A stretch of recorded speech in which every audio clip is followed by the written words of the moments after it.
मैंने तो कोबरा का अंडा चुराया। क्या? कोबरा का अंडा?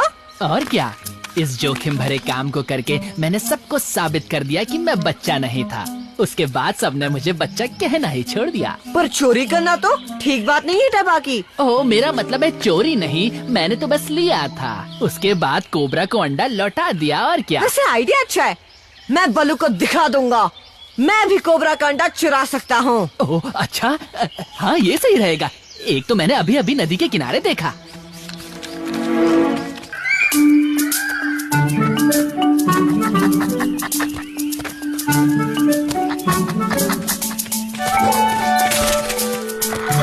हेलो मोगली, कहाँ जा रहे हो? कोबरा का अंडा लेने। क्या कोबरा का?